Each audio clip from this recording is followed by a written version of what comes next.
More than ever, the public at large is mistrusting of large organizations, and no more so than that of secret societies. A secret society is an organization whose ongoing activities, inner functioning, and membership are shrouded in mystery and concealed from the public. Often, but not always, these societies attempt to conceal its existence, leaving any investigation of their ongoings and even their very existence in question. They often include the richest and most powerful people in the world, gathering in meetings to create agendas that further their own interests, some of which translate to a global scale. Some believe that these organizations are part of a coming new world order that would only see the most powerful people across the globe rule over everyone else. Some are ancient and some are relatively new, but they all leave us with more questions than answers as to why they actually exist.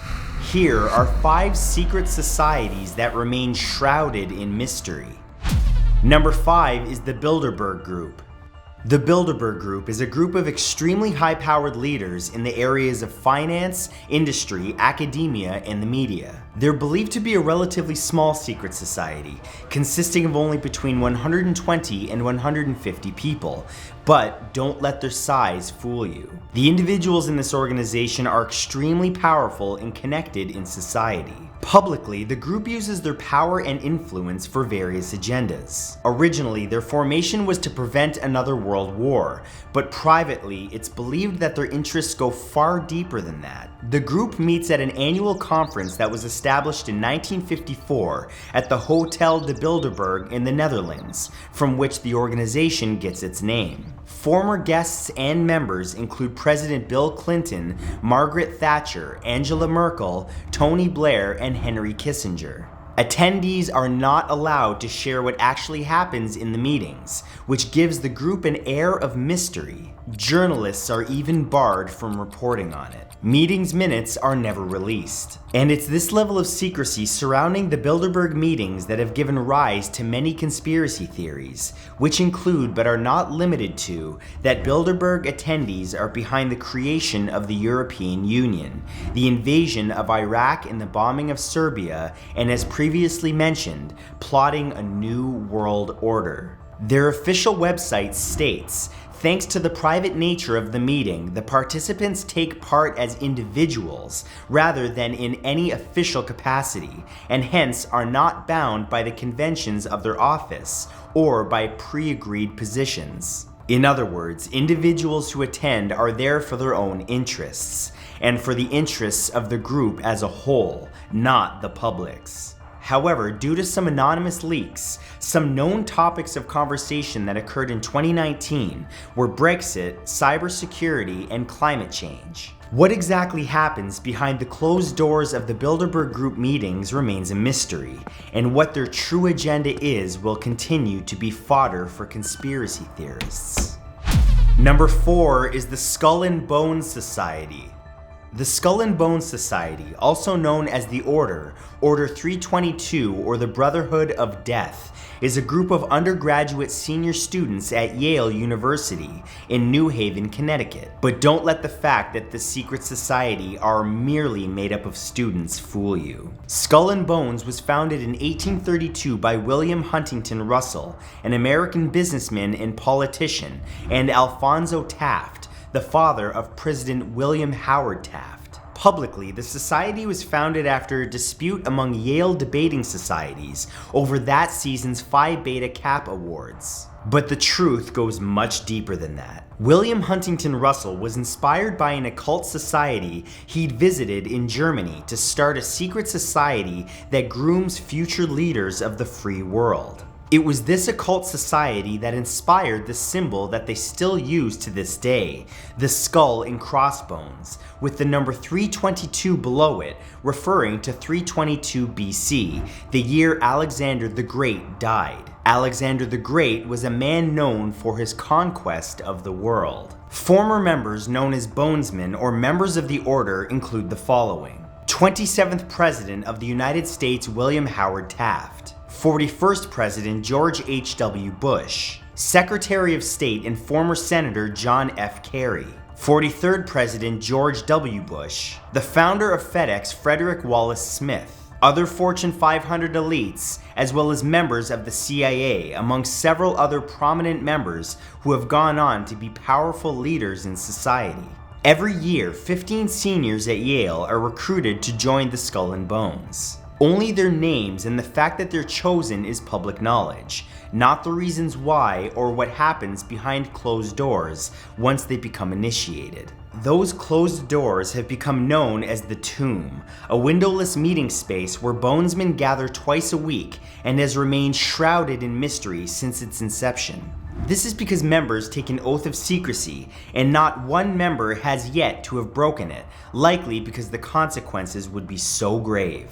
Graduate members are referred to as patriarchs. Those undergoing initiation are called knights, and anyone outside the society, meaning you and I, are referred to as barbarians. The fact that this society's very symbol represents Alexander the Great's conquest of the world, and that its members often come from very powerful families and often become powerful leaders themselves, has led to several theories. Those theories are that the society plays a role in a global conspiracy for world control, that they are a branch of the Illuminati, or that the society itself controls the CIA. Whatever the truth is, it's not something you will likely be privy to anytime soon.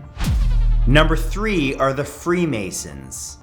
The Freemasons are one of the oldest and largest secret societies in the world. Their heritage goes deep. In fact, 13 of the 39 men who signed the US Constitution were Masons. Founding fathers of the United States, George Washington and Benjamin Franklin, as well as John Hancock and Paul Revere, all counted themselves as members of the Freemasons. The first formation of the society was in 1599, tracing Freemasonry's roots to the Middle Ages in Europe. Originally, they were cathedral builders, and by nature of their profession traveled a lot. They identified one another via the symbols of their trade, such as the builder's square and compass, which are both in the Freemasonry symbol that they still use to this day, over 500 years later. But the Freemasons that we know of today that are a secret society were truly formed in 1717.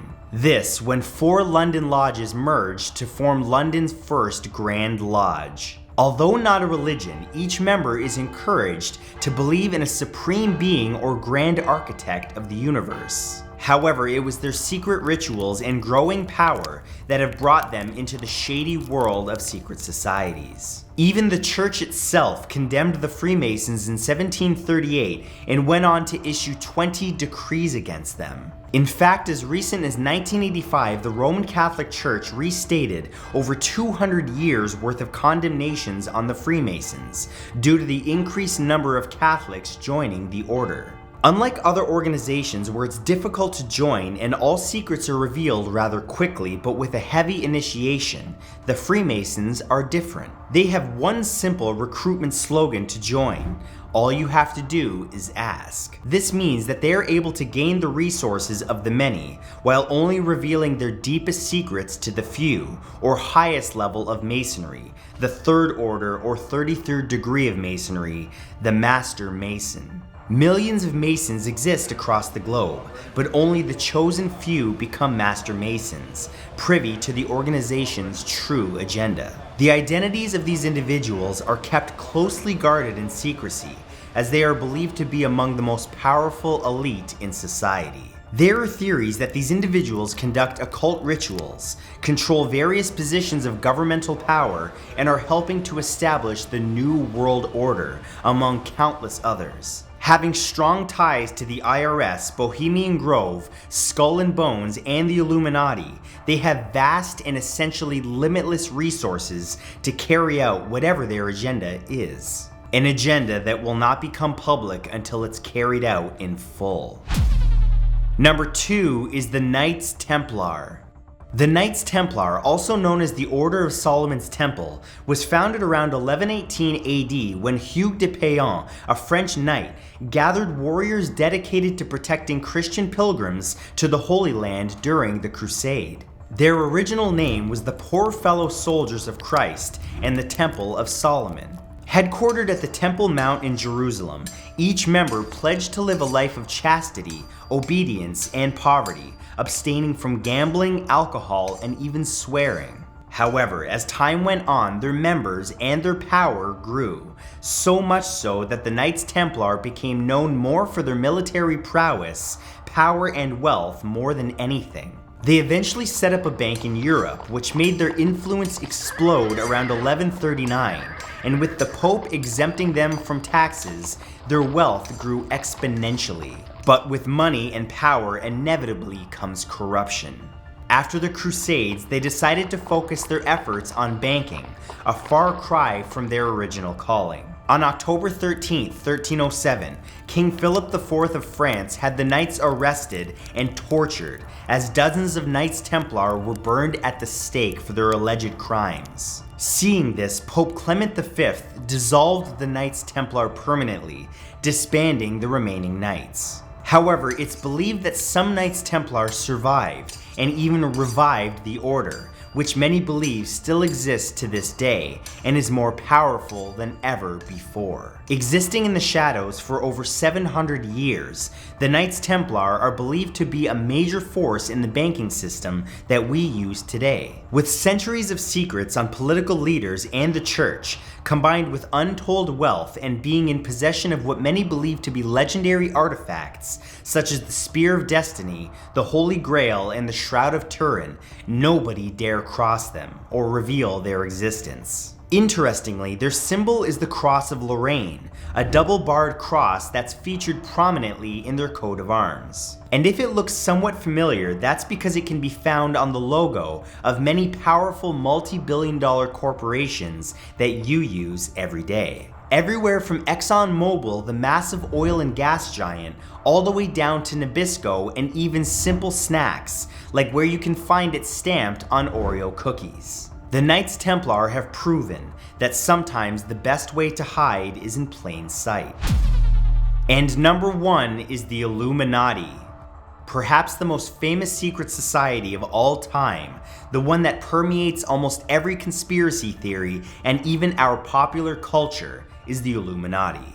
It was originally founded on the 1st of May 1776 as the Bavarian Illuminati, an Enlightenment-era secret society.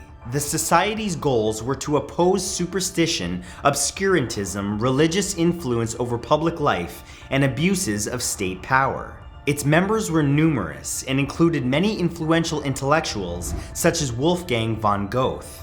It also included various powerful politicians and some of the wealthiest and most influential men in Europe. However, the Illuminati and all other secret societies, along with Freemasonry, were outlawed through edict by Charles Theodore, Elector of Bavaria, with the support of the Catholic Church in 1784. But many believe that they continued their works in secret, being responsible for clandestine activities such as the French Revolution, the assassination of JFK, and many other major world events. More so than any other secret society, the Illuminati is said to conspire to control world affairs by masterminding events and planting agents in government and corporations in order to gain political power and influence, and in order to establish a new world order. But as with the example of the Knights Templar, they also seem to hide in plain sight. Countless examples of their influence can be seen in popular culture, with some of the most powerful, wealthy, and popular people in society showing their well-known symbol, the Eye of Providence. This disembodied eye has become synonymous with the society, and even appears on the US $1 bill for all to see. The Illuminati is believed to have more wealth, power, and control over every aspect of our world than any other organization. They may be working closely with the Knights Templar, the Freemasons, Skull and Bones, and others to establish a one-world currency, a one-world government, and ultimately, a new world order. So in the end, the real question is, why do we care about secret societies? I think JFK put it best when he famously addressed the American Newspaper Publishers Association on the 27th of April in 1961. The very word secrecy is repugnant in a free and open society. And we are, as a people, inherently and historically opposed to secret societies, to secret oaths, and to secret proceedings.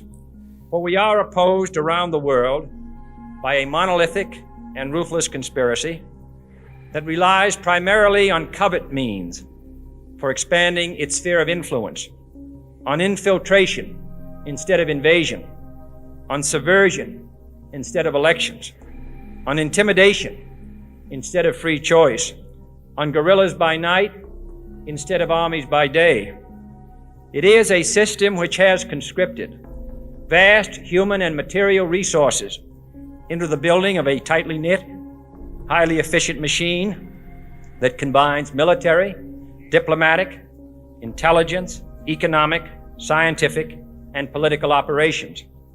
Its preparations are concealed, not published. Its mistakes are buried, not headlined. Its dissenters are silenced, not praised. No expenditure is questioned, no rumor is printed, no secret is revealed. If you've made it this far, I want to invite you to follow me over on Twitch, twitch.tv/Matthew Santoro. It's the very first link in the description. My community over there is amazing. We play both retro and new games, and it's a great place to just hang out and talk with me. So go over to my Twitch, give me a follow, and I'll see you next time I'm live. I'll see you guys soon. Peace.